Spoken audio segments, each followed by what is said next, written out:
Já temos estado a cumprimentar alguns amigos que não víamos desde o ano passado. Um desses colaboradores da Praça que ainda não tinha estado no nosso estúdio em 2017 era o Dr. Pedro Marinho Falcão. Olá Pedro, como estás? Bom dia, bom ano também para ti. Como As entradas. Calmas. Ótimas. No Brasil, com calor. Sim, com muito calor? Exatamente. A temperatura estava? Estavam 33 graus, bastante diferente da temperatura que temos em Portugal. São outros ritmos, sim, outros ambientes. Também para te afastares um bocadinho das preocupações do dia-a-dia, não é? Exatamente. Entramos bem em 2017 com nova energia para esclarecermos os nossos telespectadores das dúvidas que sempre nos colocam, que é o caso de hoje. E temos várias. Vamos à primeira questão. Hoje temos ainda para mais na primeira pessoa, com quem tinha as dúvidas para colocar a fazer em vídeo. Vamos ver a primeira. Comprei uma casa a um construtor e começou a aparecer umidade. Gostaria de saber o que devo fazer para o obrigar a reparar. Cá está uma questão muito complexa. É preciso, antes de mais, esclarecer que estas questões que vão ser colocadas vêm na sequência de um conjunto de esclarecimentos que havíamos prestado precisamente em 2016. Em 2016, no último praça antes do Natal. Bom, e a questão que é colocada entronca numa explicação que nós já tínhamos dado e que se refere à reparação dos defeitos. Pergunta-nos o nosso telespectador que, tendo aparecido umidades numa casa que ele comprou e querendo imputar essa responsabilidade ao empreiteiro, o que é que deve fazer? Isto é, quais são os procedimentos, e eu já agora acrescento, e em que prazo é que o deve fazer? Bom, a primeira preocupação que deve ter é fazer a comunicação escrita, fazer a comunicação formal. Sim. E ao fazer a comunicação formal, dar-lhe conta, ponto a ponto, dos defeitos que a casa tem. Primeiro parênteses que aqui abro. Escrita e essa comunicação feita por carta registada, feita por e-mail, qual é o meio que devemos utilizar? Embora a lei não diga qual é o meio que deve ser utilizado, acho que é importante utilizar-se um meio que me confira ou que confira à pessoa a certeza de que o destinatário a recebeu. Carta registada com aviso de recepção. Exatamente. Se nós mandamos um e-mail e a outra parte não responder, nós dificilmente conseguimos fazer prova de que a carta chegou, que o e-mail chegou ao seu destino. Se enviarmos por carta registada com aviso de recepção, ficamos com o comprovativo de que o destinatário recebeu aquela comunicação. E, portanto, recomenda-se que nestas circunstâncias a comunicação com a indicação dos defeitos seja enviada através de carta registada com aviso de recepção.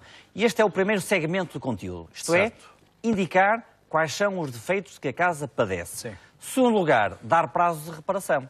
Isto é, o próprio, dar ao empreiteiro, dar, digamos, ao destinatário, ao promotor, um prazo para que se inicie a reparação dos defeitos. O que é que diz a lei, nesse caso? A lei não estabelece um prazo concreto. Isto é um bocado na lógica do que é razoável. Isto é, se eu tenho um pequeno defeito, o mês é mais do que suficiente para que se iniciem as obras. Sim. Se eu tenho um grande defeito, não é razoável que eu exija que no dia seguinte as obras se iniciem. E por isso, dentro da lógica do bom senso e da lógica da razoabilidade, em função dos defeitos que a casa tem, o nosso telespectador tem que não só comunicar o defeito existente, como também um prazo razoável para que se iniciem as obras de reparação. Nessa mesma missiva deve incluir fotografias?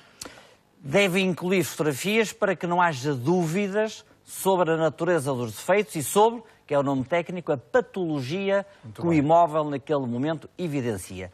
Até porque, se ele não fizer a reparação do defeito, esta patologia pode progredir e um ano depois, ou meio ano depois, o defeito pode vir a aumentar. Que é o caso da umidade. Nomeadamente alastrar a umidade e, portanto, as chamadas manchas que nós vemos nas paredes ou no teto estarem densificadas. Falavas no prazo. Exatamente. A segunda nota é que esta comunicação tem que ser feita e se o empreiteiro não reparar o defeito no prazo de um ano após a recepção da comunicação, o nosso telespectador tem que promover uma ação judicial, isto é, tem que recorrer a tribunal para condenar o vendedor, para condenar o empreiteiro, para condenar o promotor, conforme o caso, a fazer a reparação dos defeitos. Porquê?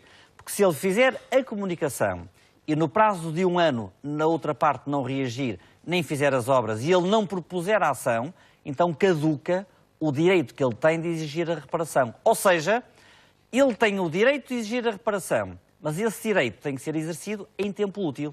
E o tempo útil significa, no caso concreto, um ano após o envio da respectiva comunicação. Isto tudo em condições normais, se o promotor ou o construtor se mantiver no negócio, se não tiver... Obviamente, se tiver desaparecido do mercado ou estiver insolvente, Jorge, como qualquer devedor, não há volta a dar. Por isso é que muitas vezes, quando alguém constrói uma casa administrando diretamente, isto é, tem o terreno, constrói a casa, contrata um empreiteiro, para se garantir relativamente à reparação, o que faz é exigir do empreiteiro uma espécie de garantia, nomeadamente garantia bancária. Se ele for à falência, tem na mão uma garantia prestada pelo banco, claro, despoleta o valor da garantia e consegue à sua custa. Reparações. Exatamente. Vamos à próxima pergunta de mais um telespectador. Avançamos, então. Tinha acabado de adquirir um apartamento e o condomínio informou-me que existiam dívidas anteriores e eu gostava de saber quem é o responsável pelo pagamento dessas dívidas. Boa questão esta. É uma questão muito pertinente. Exatamente, que não tem uma resposta de sim ou não. Ou seja, não se trata de uma dúvida à qual nós podemos responder dizendo que a dívida é do condomínio, do anterior proprietário, ou é uma dívida do novo proprietário. E porquê? Em primeiro lugar, porque a lei não dá uma resposta inequívoca, não dá uma resposta clara, não dá uma resposta de preto e branco sobre esta matéria. O Dr. Vítor Amaral já aqui nos disse isso várias vezes. Sim. A lei apenas qualifica as dívidas. Sim. E no caso concreto das dívidas de condomínio, os nossos tribunais têm vindo a tomar posição divergente sobre a natureza da dívida. Há quem considere, há decisões dos judiciais que consideram que a dívida do condomínio é uma dívida do imóvel e, portanto, qualquer que seja o proprietário, ela é uma dívida... Acresce, não é? Exatamente, é uma dívida do imóvel e, portanto, o novo proprietário tem que pagar a dívida, ainda que seja de período correspondente ao antigo proprietário. Outros tribunais entendem que estas dívidas são dívidas do titular do imóvel, portanto, do proprietário, e não do imóvel em si mesmo considerado, e, portanto, o novo proprietário não é responsável pelas dívidas de condomínio do proprietário antigo. Exatamente. Ou seja, nós não encontramos para esta questão uma resposta que seja absolutamente inequívoca. O que é que, do ponto de vista jurídico, é razoável nós dizermos? Se for uma dívida de encargos comuns, de encargos correntes, como seja, por exemplo, elevador ou limpeza, o novo proprietário não deverá pagar as despesas do condomínio que estavam vencidas antes da aquisição. Claro. Mas se for, por exemplo, Jorge, uma dívida resultante de uma obra de grande reparação, já faz sentido que o novo proprietário tenha que pagar as dívidas atrasadas porque beneficiam o imóvel e beneficiam já depois dele adquirir o respectivo direito de propriedade. Mas esta questão, Jorge, não é uma questão fechada. Portanto, o que é que nós devemos recomendar aos nossos telespectadores no momento em que adquirem um imóvel? Que saibam, consultando a administração do condomínio, se a casa tem dívidas ou não. E é muito fácil sabê-lo. Basta saber quem é o administrador do condomínio, faz uma comunicação informal, pergunta-se qual é o valor do condomínio que está em dívida até aquele momento e, na data da realização da escritura, tem que acertar com o vendedor o pagamento das despesas do condomínio.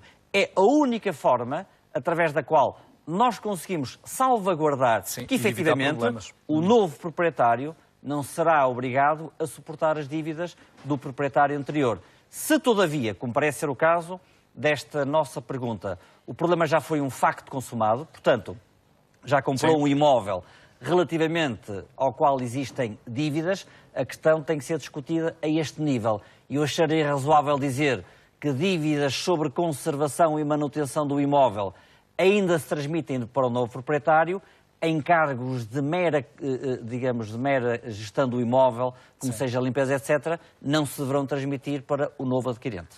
Muito bem. Vamos a mais uma questão. É a terceira que hoje colocamos ao Dr. Pedro Marinho Falcão. Ora, fiz a escritura da minha casa no mês de dezembro. Para o ano, quem é que vai pagar o IMI? Pergunta.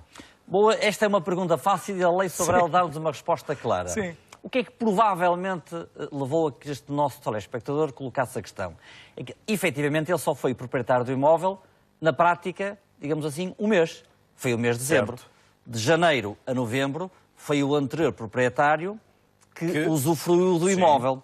Só que, do ponto de vista fiscal, o que é que diz a lei?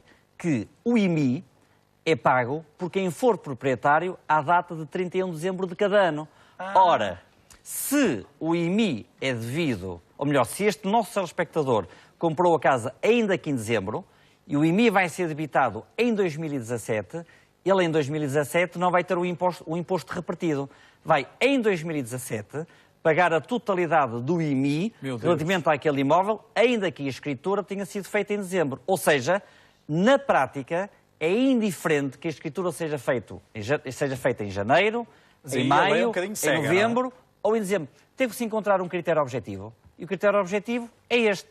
O IMI é devido por quem for proprietário do imóvel no último dia do ano. Portanto, em 2017 vai pagar a totalidade do IMI relativamente ao ano de 2016. Não seria mais justo, na altura da escritura, encontrar-se aqui um acordo entre quem vende e quem compra para que o pagamento do IMI fosse... Essa questão, Jorge, pode ser uma questão contratual. Isto é, o adquirente pode dizer, bom, eu compro a casa nestas condições. Claro.